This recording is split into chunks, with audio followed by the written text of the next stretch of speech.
Hello, I'm Dr. Manon Fielding, and I welcome you to this presentation of What Do Butterflies Have to Do with Menopause? And this is going to be all about our energy and how we are affected by outside energy and how we can change our energy to heal our body and our mind-body spirit connection. We're going to learn how to connect it all together and clear out all the gunk that may be affecting us. And so we're going to be going a little deep inside today, so please be in a quiet place because there's some exercises that I'm going to have you do in this first part, and I want you to be able to get the most out of it, all right? So what do butterflies have in common with menopause? The way I'm looking at it is that butterflies go through a transformation from a caterpillar to the butterfly, right? And then they fly, and we associate that with happiness and joy. And that's the way I want you to look at your menopause, that it can be a major transformative time, help you really look at yourself and look at what you're doing, your own life, and make the changes that you need to make in order to have that same kind of joy and freedom that the butterfly has. Okay, so let's take a look and get started here. So let me explain what this series is about. We're going to be talking about chakras, which are just energy centers in our body, and we're going to understand how this affects us on our menopause journey. We're going to talk about how these energy centers get blocked or distorted, which actually increases during menopause, and we'll discuss that and why that happens. We're going to talk about some of the physical and emotional symptoms that are associated with each of the 7 centers that are in our body. And we're going to start delving into some practices that might help us clear these blockages, restore our mental and physical well-being. So this is just the first of a series, and I hope that you enjoy it and get a lot out of it. So let's get started. The first step is to understand that in any transformation, we need to develop an increased awareness. And what I want to put forth in terms of helping you be more aware is that we are 100% energy. I know in school, I learned that energy and matter are 2 different things. But what Einstein said is that everything is energy, and that's all there is to it. Match the frequency of the reality you want, and you cannot help but get that reality. It can be no other way. This is not philosophy. This is physics. And particularly, this is quantum physics, which came about actually before Einstein, but he developed it further, and he made it clear that matter, what we considered matter, was really just condensed form of energy. So how does this work in our benefit? It does quite a bit. Let's take a look. So before we go into looking at the chakras and how energy centers and energy works, I wanted to just review what the 7 chakras in the body are. So it starts down in our pelvic floor, which is called the root chakra. Then up above that is the sacral chakra. You can think of that as the area below your belly button, okay? And the third one is the solar plexus. And the solar plexus is all around our rib cage and the lower part of our rib cage. So when we expand our ribs in breathing, we're activating our solar plexus, and we'll talk more about that. And right above that, we all know where the heart is. So the heart is right in the center, and that is where it is spiritually, and that is where it is in our chakras. Above that is the throat chakra, where our throat is, and that's where our thyroid is and other organs. So we're going to talk about which organs are associated with each of these, and then look at some of the other characteristics. Then at the top of our head, we have the brow chakra, or the third eye. I like to call it the third eye because it sounds very spiritual to me. And that's where our pituitary gland is, and that's where a lot of the energy that comes in from outside goes through our third eye and connects us to the universe, in addition to the crown. So both of these do that. The crown chakra is where all the energy comes in from above, and I'm going to show you how that flow works. All right, so those are the 7 chakras.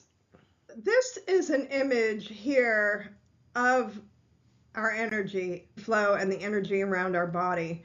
And you've probably heard of an aura, and that's these energy around our body. Often, some people can see it as a color, but a lot of people feel it.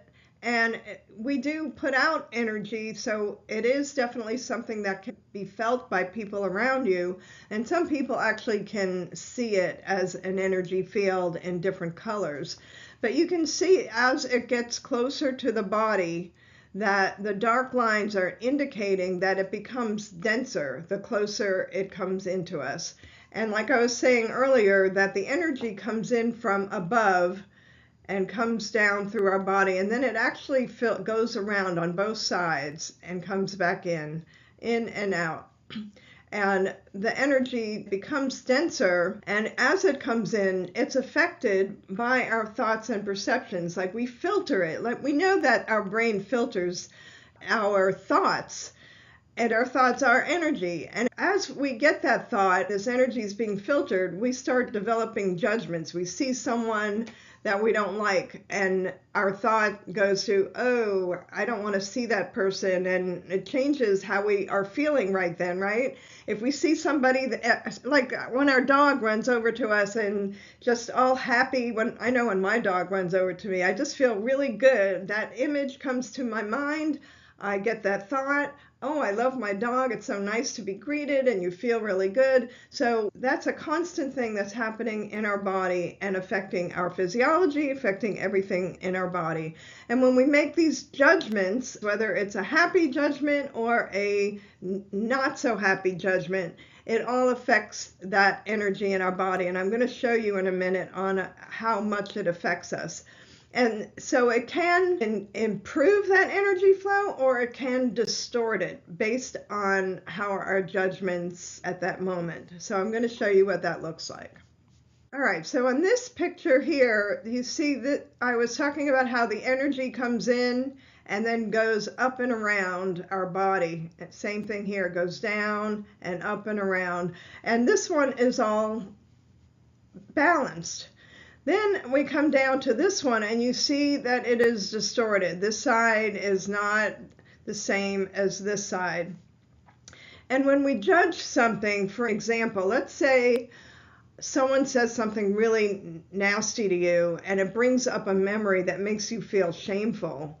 So that puts a density on our mental body, and we get dragged down in vibration, and it will distort our energy field. And we start feeling like we don't want to be around people. We want to isolate the more intense that feeling is. And that shame feeling happens a lot with people who aren't in addiction and aren't able to control it. And people from outside make them feel ashamed because they say, you don't have any willpower, or what's wrong with you? You're a terrible person. You know, they just feel awful. Or anyone who's been abused or had either mentally, emotionally abused or physically abused. And both of them can cause a lot of severe distortion as we grow older. And when we're in menopause, because of the hormonal changes and hormonal imbalances, this actually gets magnified. And a lot of those old traumas and old abuses and things, the way we feel about ourselves, let's say we might feel we're not good enough, we're not pretty enough, we're not smart enough because we haven't gotten to where we want in our life, then these are all thoughts that affect our energy field and our chakras. So that's what we're going to take a look at more importantly today and see about clearing some of that. So I just love this chart. It actually really helped me understand a lot of the things about the chakras and about energy in a way that I had never perceived it before. Let me orient you to what is being shown here. The ones that I think are most important is these levels where it says level and the power and force here, and then the emotions that go along with that level. So, I was just talking about feeling ashamed. So if we look across at the shame field and we look at the scale, so it's on a scale of 0 to 1,000. So 20 is at the very lowest part of the scale. And when you feel ashamed, the emotion is humiliation. And at that level, you are at the bottom of the emotional power versus force, meaning that you don't have any power. You're powerless and you feel powerless. And people who are more in this lower part of the chart always feel like they have to force to get what they want because they don't have actual power to make things happen in their life, in their energy field. So you will find murderers and the lowest denomination in our society are living in this area of emotion. So humiliation, blame, desperation, regret, anxiety, craving. So the desire and craving is going to be where your addiction is. Hate and anger, pride and dignity. So all of those are at the lower levels, and you see it goes from 20 to 175. When you show a little courage and you start to have some recognition about what you're doing and how you're thinking and have some courage to make the change, then you can start moving up the ladder to these higher levels of peace, love, and joy. So the longer that you can hold those emotions of peace, love, and joy, forgiveness you see is on here, optimism, trust. So those emotions all carry with it a higher power. So the force versus power, empowering yourself basically. So the more we learn to stay in those high level emotions, the more we experience that. And it just carries over into all parts of our life. That's what we start attracting into our life. And it really is kind of amazing how that really works. So let's talk about how this connects with the chakras and the energy centers. So this is the first exercise, just as an introduction to have you get a little bit more in touch with your own body and where those blockages may be. Let me explain it first, and then I want you to actually follow along. We're going to close our eyes, and we're going to sit back and relax and take a few deep breaths, and then we're going to start with the top of our head and work our way down through our body, all the way down the torso, all the way down to the bottom of our feet, okay? So I'm going to go through that with you, and what I want you to do is see if you feel any discomfort, any heaviness, where you're trying to mentally go through an area and you're just not able to, like you're skipping over it. Those kinds of things. I want you to make a mental note of it. And maybe you don't feel anything at this first time, but it will help you get more in touch with your body if you start doing this on a regular basis. So this is just the first exercise. All right, so sit back and let's close our eyes, and I want you to take a deep, slow breath. Slow down your breath. Breathe in through your abdomen, through your stomach, through your chest, through your head, and then breathe out slowly and let all your cares and tensions, anxieties leave your body. Breathe in.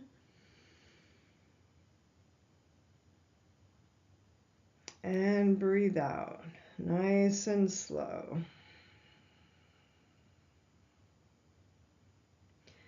And taking slower breaths is the first step in releasing anxieties and in telling your body and your mind that you are safe right now, that everything is okay.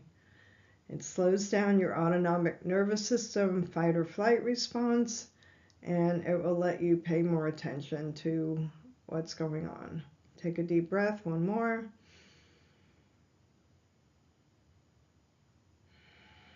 And breathe out. All right, now we're going to start at the top of your head. Your eyes are closed.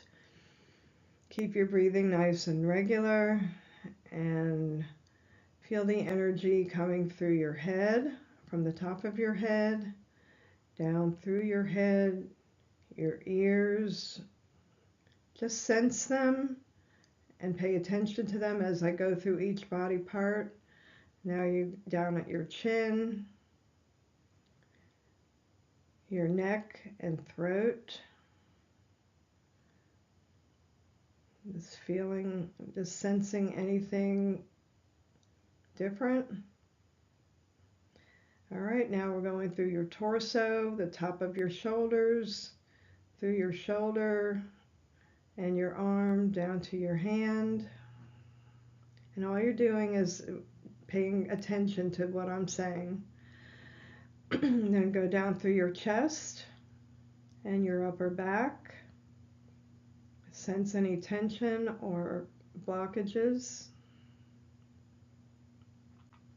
Then go down through your stomach, your heart area, down below your ribs, that solar plexus area, down to your stomach and your abdomen and all the organs in there, your lower back, down to the lower abdomen, that sacral area, down to your root chakra, all the way at the base of your spine and bottom of your pelvic floor. And then I want you to go through, the root chakra is going to include your legs, your buttocks, all the way down to the bottom of your feet. So go through your legs, your knees, your leg, lower legs, and your feet. All right, now I just want you to open your eyes, and you can write it down if you want. Just make a note, and we're going to take a look at what each of those areas are.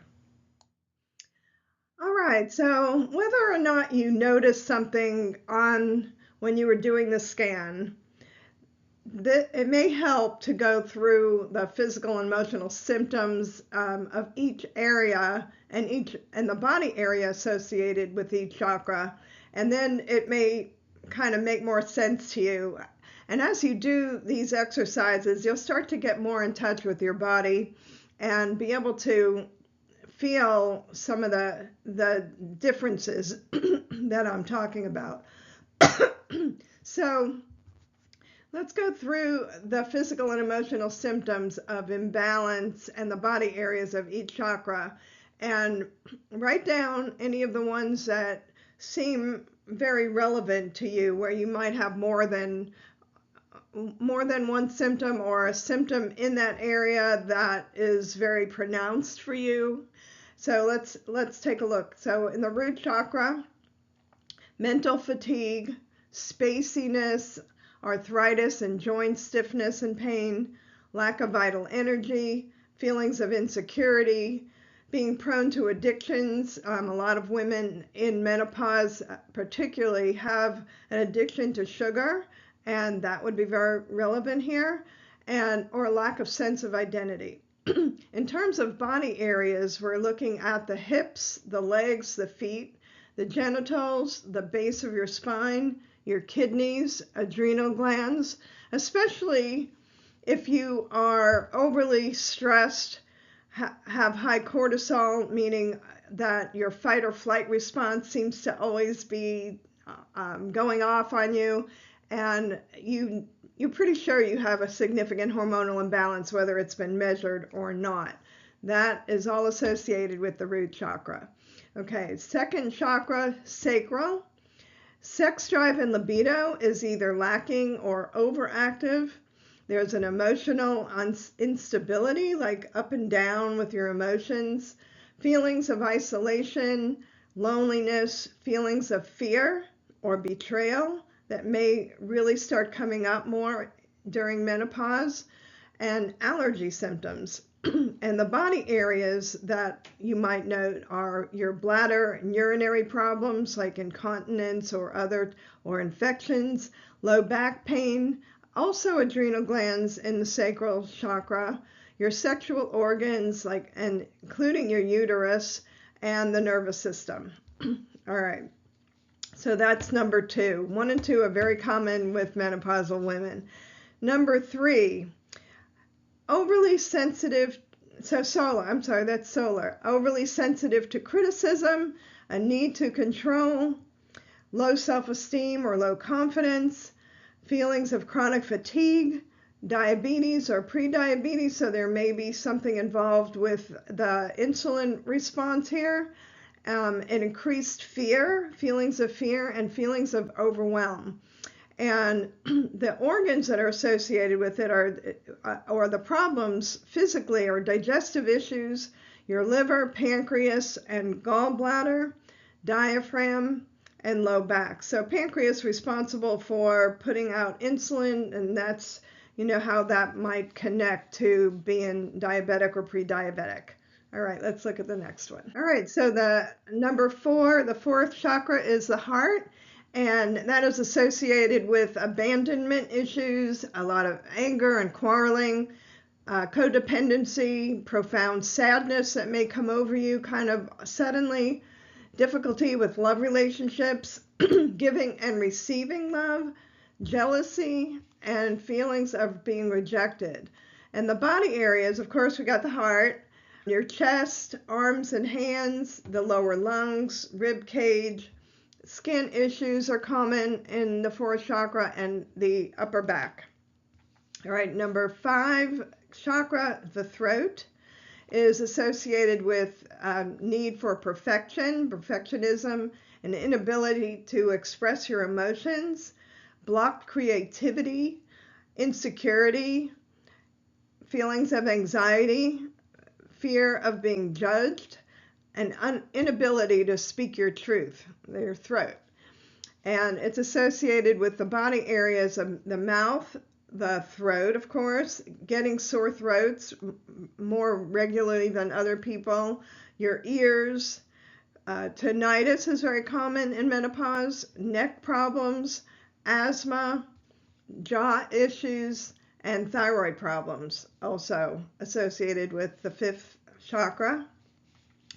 And number 6, your third eye, is associated with nightmares, having nightmares, learning difficulties, unfocused feelings, headaches and migraines, having poor vision or poor memory, and neurological issues. And it's associated with eyes, ears, and nose, but particularly your left eye is really associated with the third eye. And the left side of your brain, sinuses, and the pituitary gland, which is right in between all of that. All right. And also the pineal gland. I don't know why that's not on there. The pineal gland, which is a connection between you and the universe, really. And it actually is associated with melatonin and our ability to use light and have light in our body and our mind. We'll talk about that in another time, but the pineal gland is one of the only ones that actually produce photons, which are little light energy. And the more we can use our third eye, the more we can see both inside and outside. All right, let's go to the next one. Then we have the crown. And the physical and emotional symptoms that are really connected with menopause is the feeling of being disconnected, having rigid, inflexible thoughts, that you don't like anything to change. You want everything to stay the same. And that, of course, doesn't actually ever happen. Depression can be associated with that because things aren't going the way that you want them to go, and it's very common in menopause. Obsessional thinking, a very strong sensitivity to pollution, and chronic exhaustion, all associated with the crown chakra, which is right here. And the body area is your, like I said, the upper skull, your brain, and especially your right eye, right brain, central nervous system, and the pineal gland in this particular, on the crown and on the third eye. So which of these energy centers really seems to be the weakest or most blocked for you? Write that down. So I just want to take a minute to explain to you that using these mind-body connection exercises and developing this heightened awareness of that can really make a profound difference in your life by compressing time suffering. And that has actually been, it's scientifically proven, but it's also makes common sense if you think about it, that when you're better connected, mind, body, and you are more present in your life, you're going to make better decisions. You're going to feel better about your life rather than being focused on the future or on the past, that you're living your best life. And it really has been shown that these spiritual practices really do help to reduce menopause symptoms, that women who have a spiritual practice have far less symptoms, they're much happier, and have more interesting and creative lives. You know, they have more passion and more purpose. So that's something that you just, if you haven't done a lot of this before, or you're developing and getting deeper into your practice, it does take time. It made a profound difference for me. I had very severe anxiety through menopause, and I really didn't want to take medication. Occasionally, I would do so when things were really bad. I had a daughter who was going through addiction to meth and opiates, and it was a scary time for all of us. So my body and mind were all scattered all over the place, and starting these practices actually helped me change my life. And at the same time, I saw a profound change in my daughter because she picked up my energy and she was able to then get her life together. And it really is an amazing thing how we can affect others that we love and care about when we change. So if you're not happy with your life, let's look inside and see what we can do to change that. All right. So today we just started, this is part 1, and I hope that it's been helpful to you. In part 2, we're going to do some additional chakra clearing exercises, and if you found this interesting and helpful, I'd like you to subscribe to the channel so you'll be notified on future videos, and be sure to look for part 2 so that you can continue this process and start spreading your wings.